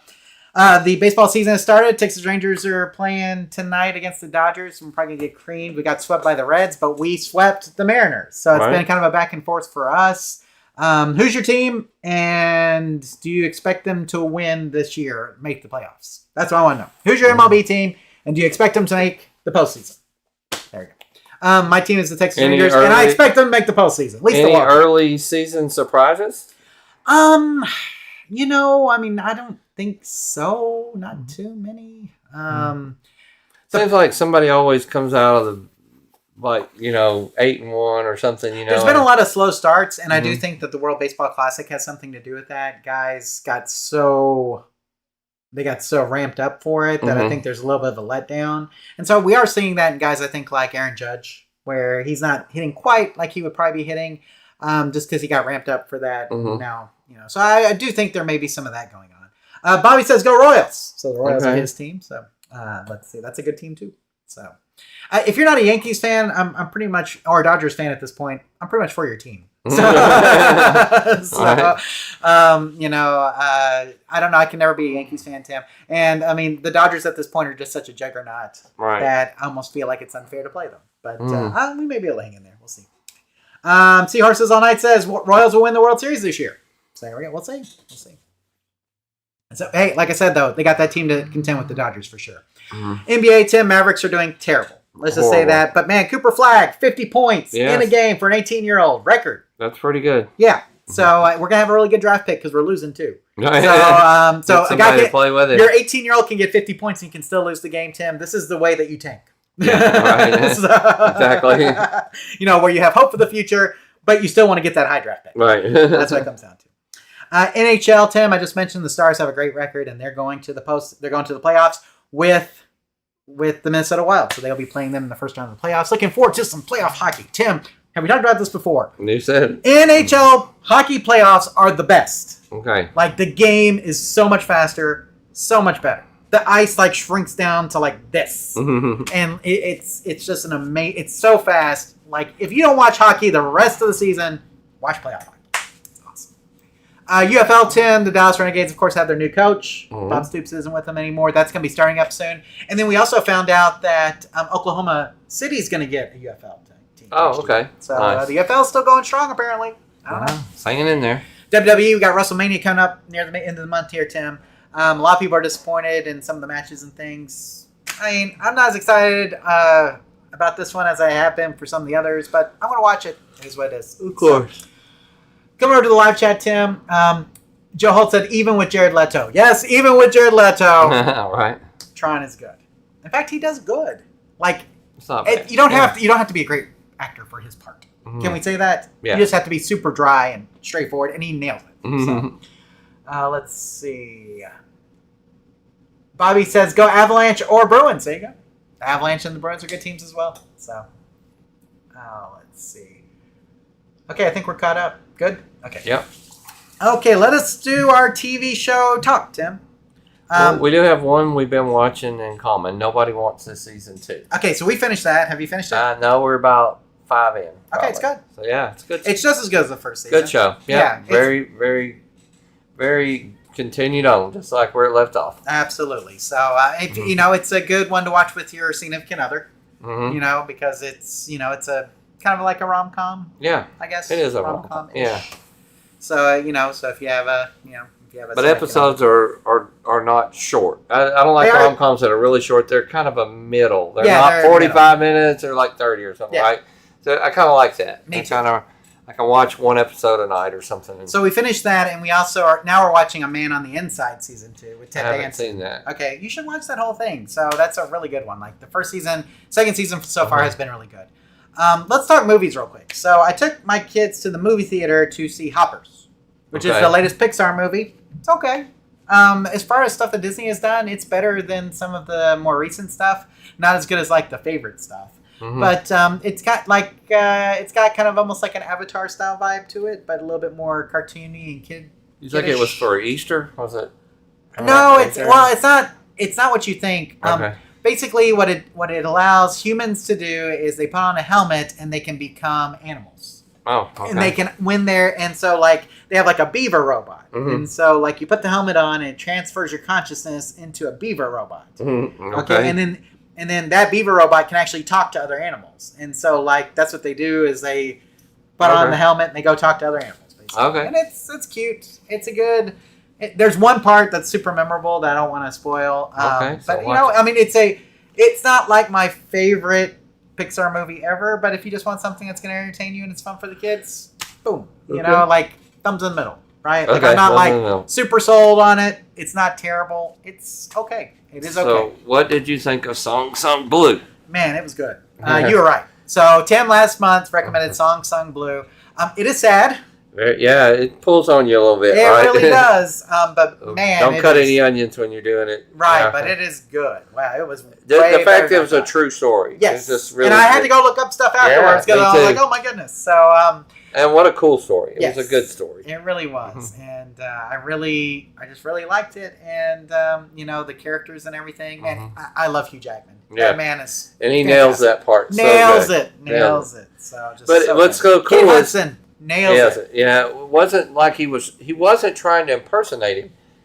It's so per se. No, It wasn't an impersonation. It was more of a celebration. or an interpretation. Interpretation of his Right. songs. And he just liked to perform. Yes. But it was so good. But there were some times when I'm like, man, it really it does sound like him. And I will say this: that Hugh Jackman too was not doing the guy exactly. No. You could tell that too. Like he was putting his own spin on the guy, and I felt like he was more serious than the actual real life story guy was. If that made sense, you know what I'm saying? If you watch the real YouTube videos of it, it was just like the real people. Oh, nice. Yeah, watch Okay. them. They're cool. There we go. So Song Sung Blue is a thumbs up. Mhm. You should watch it. It's on Peacock right now. So if you have Peacock, you should watch it. And it was very good. Hoppers is not home yet. We went to the theater to see that. Okay. I took Alex. My daughter didn't want to go, but she ended up going to see it with some friends. Like, Okay. So, but anyway, so there you go. Let's talk about Mercy. Okay, Okay. this is on Prime Video, and it was out in movie theaters. Okay. Okay. I missed this one. Okay, so this had trying to think of You how I liked should say it? it. I did like it. So it gets a Okay. thumbs up. But Put it it's on got watch. Chris Pratt. Okay. Okay. And this takes place in 2029. Okay. So And near future. he wakes up in a chair in front of the world's first AI judge. Oh. And the judge is claiming that he murdered his wife. Oh wow. But he remembers nothing. That's one. Okay? Yes, Mercy. I'm gonna put That's it it. on my So hit watch the list. plus, yeah. Okay. So that's the setup. Okay. And so most of it is him sitting in a chair. And here's the thing: when you're in AI court with the AI judge, the AI gives you access to everything, Okay. like the entire world worth of video and files and everything. So when you're sitting in that chair, you're trying to prove you're innocent, Okay. and you can call any information that the AI can It find. might help you. Like Right. I was at a coffee shop at that time. Right. I was at a Starbucks and And showed if me there's the cameras. any feeds that it can Right. tap into, it will tap into it. If there's any logins it can bypass, it will bypass them because Okay. you're trying to prove your innocence. So basically, all security parameters are off with the AI. It sounds like something I would like. Did you like it? I loved it. Really loved it. And to be honest with you, it would make a really cool video game. Oh. That's okay. what I was thinking the whole time. Like, imagine being in his seat and you've got to prove your innocence within the game. Mm-hmm. And I was like, this would make a fantastic video game. So I really hope they make a video game. Nice. But it's really good. Chris Pratt does well. The actor who plays the AI judge, she does really well. And then and it's got twists. It's got a twist at the end that you may not. It's not much. It's what would I say? It's a twist, but it's not like it doesn't change. It doesn't change anything necessarily. But it's enough of a twist that you're like, oh my goodness, I should have caught that. You know what I'm saying? Like it doesn't change the ending. Okay. But it's a twist where you're like, oh my goodness, kind of thing. It just catches you real quick. So, I would probably like that. and it is on Prime Video right now. It's called Mercy. It came out in movie theaters. It's now at home. Watch it. It is good. If you like mystery thriller tech kind of stuff, Black Mirror, I'm sure I'll like it. that's where we're at. So good stuff there. Okay. Before I move on to TV shows, Tim, I'm going to cover here real quick. Joe says I really want to see the new Malcolm in the Middle. I didn't see the original. Like, I am familiar with it, but I never watched any of the original Malcolm in the Middle episodes. So I am curious about that. Let's see. So I said, Bobby says my YouTube history would save me if I was in that chair. Yeah, I was watching a video during that time. So, yes, or chat logs. There you go. I understand. But no, Mercy is really cool, and you should watch it. Sounds good. It is just because it throws you right in. It just gives you a little bit of a background on like what they call the Mercy Court is. The Mercy Court is the AI court. And so like when you start, all it gives you is this introduction as to what this AI court is. And then you're with Chris Pratt. He's in a court session accused of murdering his wife, and that's where it starts. Okay. I mean, so you're thrown right in. There's not a whole lot of like story exposition or anything like that. I'll have to start that. So let's talk about Daredevil, Tim. Okay. Second season of Born Again is on Disney Plus, and guys, I love Daredevil. Goodness, it's awesome. Just shoot it into my veins directly. Like Vincent D'Onofrio as the Kingpin. You couldn't ask for a better Kingpin. Charlie Cox as Daredevil. You couldn't ask for a better Daredevil. And this one has Kristen Ritter back as his as Jessica Jones. We haven't gotten to that part yet. And then it's got his love interest back from the previous Netflix series. She's in it now. So I mean, there's just a lot of good stuff. So if you like dark superhero stuff, Daredevil is your thing. Here's the thing. This is your month for dark superhero stuff. Right. Because you got Daredevil, you got Invincible on Prime Video, which is fantastic. In fact, the last episode of Invincible may be one of my favorite episodes of TV ever. Wow. I mean, it was that good. In fact, if you looked on like ratings and reviews and stuff, it got 10s. And the reason why is because like 2.5 seasons have been building up to a moment. Okay. That was the moment. So it was very good. So Invincible on Prime Video, Daredevil Born Again on Disney Plus, and The Boys premiere came out on Prime Video as well. So if you're looking for dark superhero stuff, It's there. You're there. This is your time, guys. So, and I think that's everything. I don't think I'm watching anything else. I mean, I did rewatch Spaceballs recently. And the reason why is because I cannot be more excited about Spaceballs 2. Okay. I mean, that is, I am a so long time in the looking making. forward to it. So I had not watched Spaceballs in a while. Tim, you know I can quote a lot of Spaceballs because I Huge Mel Brooks fan. Mm-hmm. I love Mel Brooks. So Spaceballs and Robin Hood Men in Tights and Young Frankenstein, one of my favorite movies of all time, and Blazing Saddles. Like, how could you not like these movies? Is what I would say. They're fantastic. You should watch all of them. So Blazing Saddles, there's no way it'd get made today. No way. But man, it's a good movie. So, but Spaceballs is great. We had thicker skin back then. Absolutely. So. Let's see. Seahorse is all night says if it's not Cheers or MASH, it's garbage. I like Cheers. I was never a huge MASH fan. I know people love MASH. I didn't. My parents didn't watch it, so I didn't watch it. You know, it was like something was on at that same time slot or something we always watched. So when I think of MASH, I think of going to bed because it'd always come on after the 10:30, the 10 o'clock news, and that song always. I'd always hear the song. Yes. Yeah. So. What is the song? Suicide is Painless, I think, is the name of the song. Yeah, it's something like a really that. sad song. Yes, kinda. exactly. So, yeah, it's just crazy. So, yeah, I'm not. MASH was yes. Spaceballs 2: The Search for More Money. Yes, bring it. When's it coming out? Next year. Okay. So 1 year. Yeah, 1 year. So yes. So Spaceballs 2. But here's the thing: they got back the entire cast. Oh wow. Rick Moranis even. Right. And they have been shooting it, and it's going out. I can't be more hyped about a movie, Tim. I can't. Like, that is it. We'll have to go see that. I saw Spaceballs before I was more a fan of Spaceballs than I was Star Wars. You know, like when it came out. When it came out. Yeah, I believe that. So it was just awesome. So I'm looking forward to that. Okay, are we wrapping it up? I think so. I'm so tired. I'm just one of them weeks. I understand. So I'm going home and going to bed. A lot of MASH love. Yeah. You know, I had a friend who was like diehard MASH. Like, he loved it. Well, and I'll probably, if I went back and watched it, I'll probably like it too. It's just, I remember when it was live, we just didn't watch it. It was something else, or maybe it was late, like you said. Yeah. Now, Cheers. Yeah, I have done a lot of Cheers. I've done almost an entire rewatch of Cheers. I think I've had 2 more seasons. Oh, wow. I love Cheers. And here's the thing. I'm a big Frasier fan, too. Yeah. And then the new Frasier, too. Like, if you watch Cheers and Frasier and the new Frasier, you may never watch anything else. Right. I mean, you know, so it's just keep you busy there. Absolutely. So, okay, guys. Well, we're going to call tonight. Thanks for being with us for the April show. Sorry about the 1 week delay. Hopefully for May, we can get back on the first Thursday of the month course and hopefully so. Get all that stuff going again. So we'll let you know. Stay tuned to all of our channels for that. Let's see. I've been a Daredevil fan since the 80s. I even have a Daredevil tattoo. Not giving Disney a nickel, though, he says. So I also have been a Daredevil fan since comic days. I have Daredevil comics, Tim. Nice. The comic books were awesome. Like, he's an awesome superhero. And, man, it's great stuff. But anyway, guys, take care, everybody. All right. Have a good night. We'll see you soon. Thanks for being here. Bye. See you in May. Bye.